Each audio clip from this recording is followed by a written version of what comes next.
perkasa, maha bijaksana.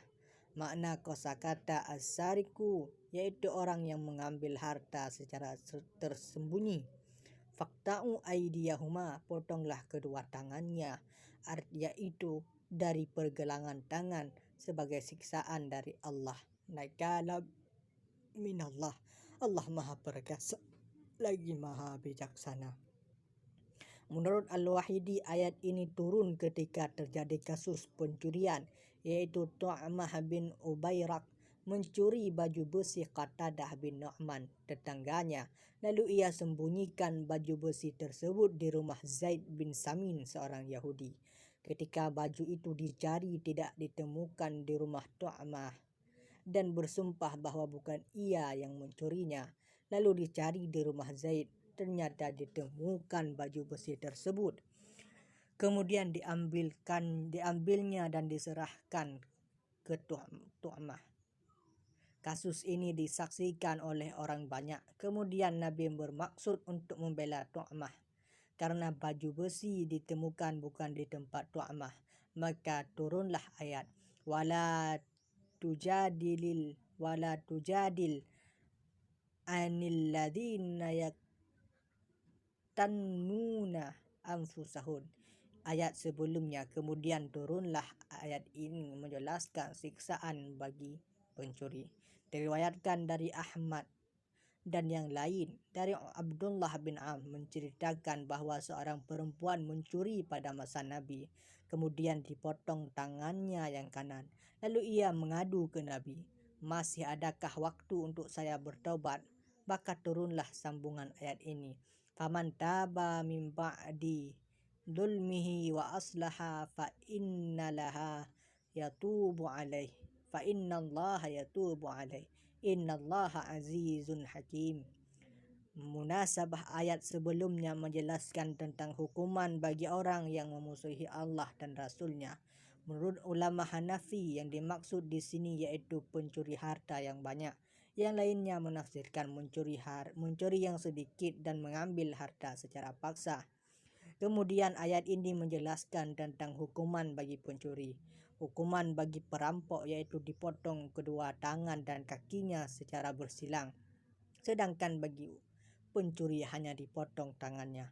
Menurut Quraisy Shihab, pencuri ialah seseorang yang mengambil harta secara sembunyi-sembunyi, barang berharga milik orang lain yang disimpan oleh pemiliknya pada tempat yang wajar, dan pencuri tidak diizinkan untuk memasuki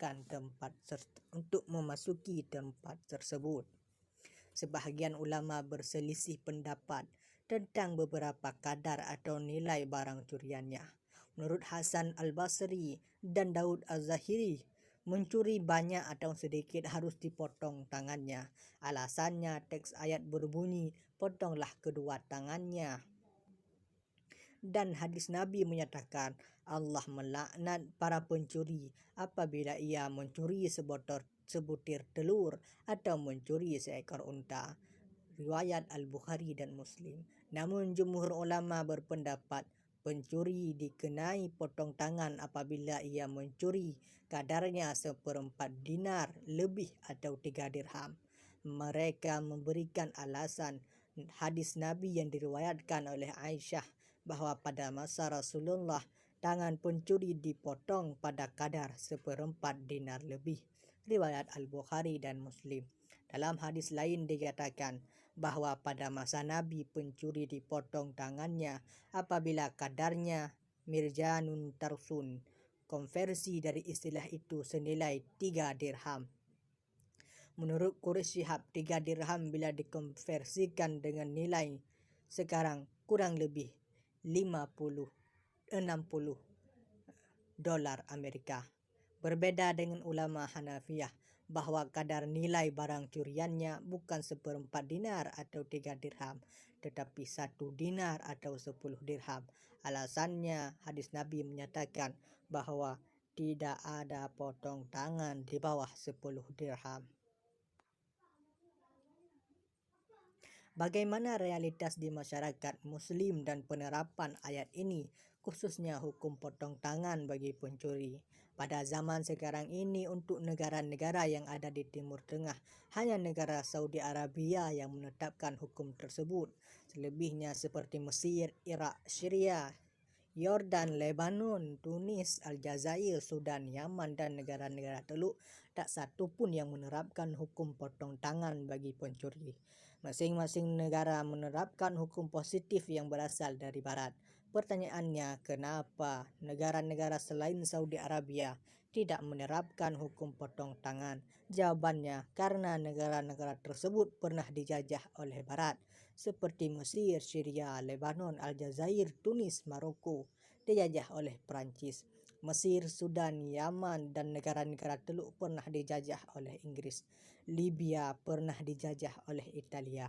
Dari negeri penjajah ini mewariskan hukum positif dari Barat yang diberlakukan pada negara-negara jajahannya, kecuali Saudi Arabia sepanjang sejarah tidak dijajahnya. Kecuali Saudi Arabia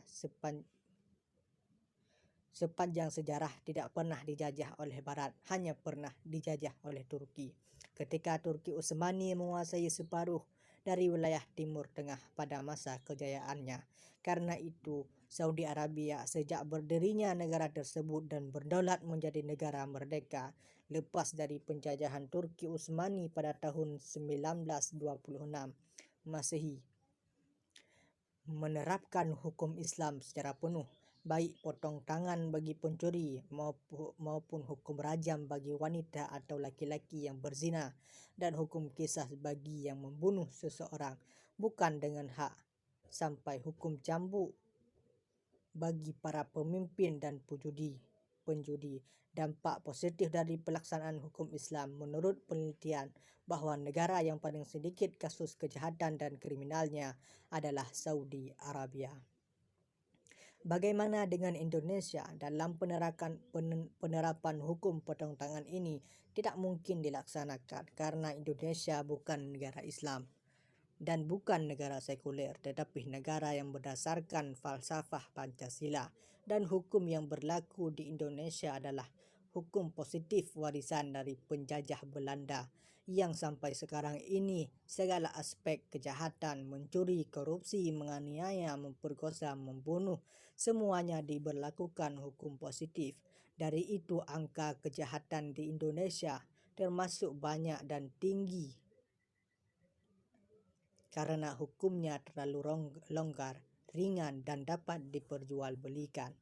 Termasuk dalam kaitan pembahasan ini, yaitu mencuri sebagai usaha terlarang dan tidak boleh dilakukan dalam mencari rezeki. Berlaku pencurian di Indonesia masih tinggi termasuk pejabat negara, baik level paling bawah sampai level paling tinggi.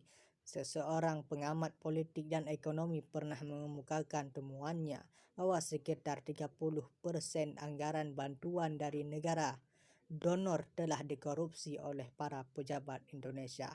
Maka krisis ekonomi ini masih berlangsung sampai sekarang ini karena praktek-praktek usaha yang dilarang oleh agama masih berlangsung. Khususnya kasus-kasus korupsi belum berhenti dan belum ada tanda-tanda untuk diakhiri.